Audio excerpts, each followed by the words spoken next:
if you went by the immediate answer of the first half of the first game Anthony Davis was in versus the first half of the game that Luka Doncic played in, you'd be like, well, Anthony Davis is a better player. Again, if you do short term. Now Anthony Davis gets hurt. Luka plays the whole game. Luka's still healthy. Anthony Davis is hurt. And everybody thinks Luka's better. So the Lakers win the trade. Let me ask you, Dan Byer, where are you? We're like a week out of it. Where are you on the trade? I am where I was at the beginning. And I just think that Nico Harrison completely did not see the forest through the trees on what Luka meant to that organization. And that is actually my biggest takeaway for what we had in the NBA last night.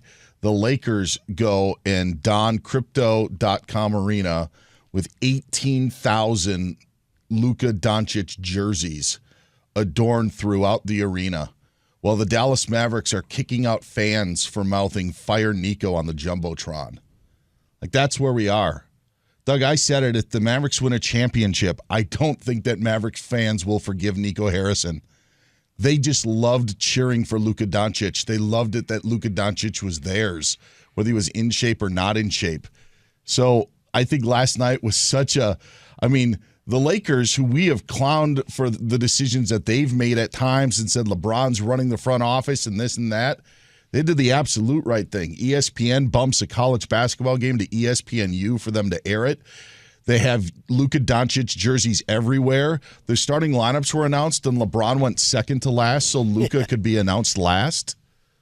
Like, that's the whole thing, and that's where just like Dallas and the Mavericks and the ownership group and Nico Harrison are just missing the big picture. And for somehow the Lakers, not only is it fallen into their lap, but they're doing all the right things now. They're welcoming aboard, the whole deal. Like, yeah, to me, it was never about basketball. It was about the city. It was about the fans and the fans' love of that organization. And last night, I just thought was, wow, what a depiction. Guy says "Fire Nico" and gets kicked out of the Mavericks game just for mouthing it on the Jumbotron. There's a lot to it that's interesting. Okay, the big mistake that Nico made, okay, is how are you going to have one of the most valuable pieces in the NBA and not take it to market? And if you don't take it to market, and I'll give you the easiest parallel that people in Southern California know. I don't know if this happens elsewhere. I'm sure there are some markets that do. I'm not going to ask if you guys own your own home or do not.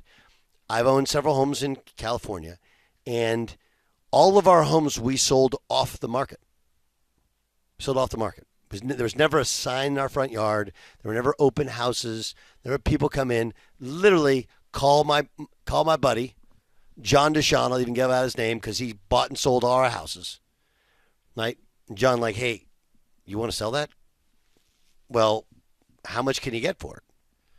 Well, they can get a good number. And I got a family just moving in.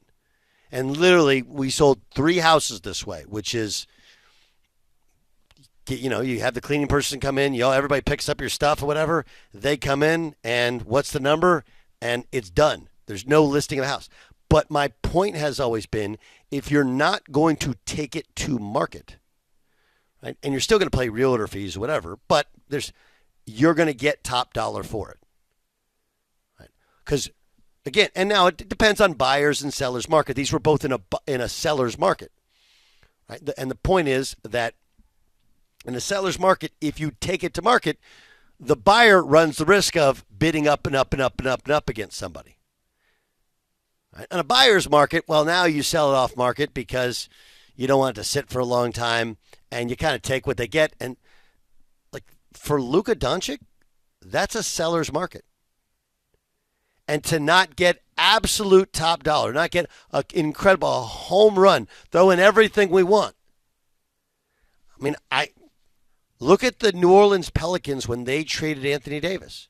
The Lakers had to have Anthony Davis, had to have him. They didn't trade him. Remember, the trade deadline before the offseason when he was traded, they wouldn't do the deal. Why? Because they wanted the kitchen sink, everything that the Lakers had.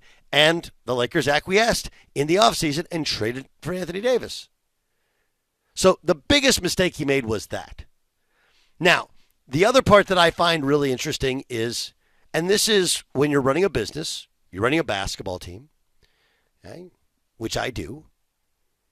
is you have to balance out the aspect of culture and talent, right? Culture and talent. Because I actually don't think, I think Dallas fans that like, oh, I will never root for him ever again. I hate everybody. And they win championships. They go, I love these guys. Now, there is something unique about Dallas, right? Because, I mean, Dirk Nowitzki flamed out in the first round of the playoffs way more than he ever went to the Western Conference Finals. Yet he is absolutely beloved, similarly to Luka. So that's where I will agree with you there, Dan. But everyone says, I will never, ever, period, ever.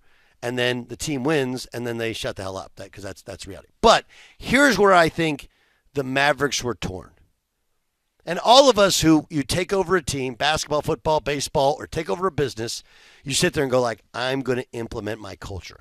I'm going to do things the right way. I am going to make sure that everybody is equal, everybody's even, and whoever is bought in the most, they get the most out of it. That's the one. And that sounds great. It really does.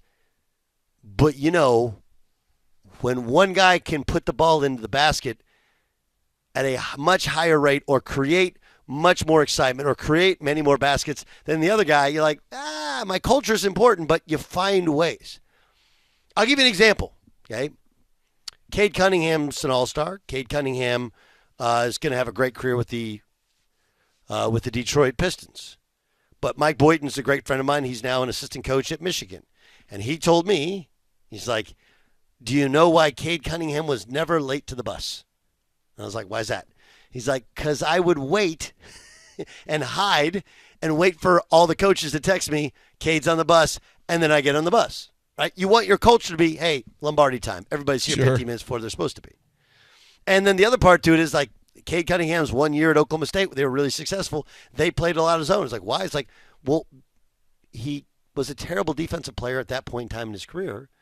So I could either yell and scream and take him out, or I could play 2-3 zone and you know what? I get the best offensive player in college basketball on offense, and I get to leave him on the court. Plus, you foul less. So, yeah, you give away some of who you are as a coach. You want to play tough, hard, man-to-man defense and turn people. That sounds great. But you know what? You need that other dude at the other end. And I think if you wanted to go miscalculation, Dan, that's where I would say the miscalculation is. Culture is great. Defense is great. Conditioning is great. Those things are all part of what I'm trying to do. But, look, we lost a game earlier this year where my leading scorer, I benched him because he missed shoot-around. Wasn't a hard decision at the time, but then you're looking up and you're down 20, and you're like, well, if we had him, we could win this game. And I can get away with it in year one, but, man, I don't know. I don't know if I would change that decision now, to be honest with you.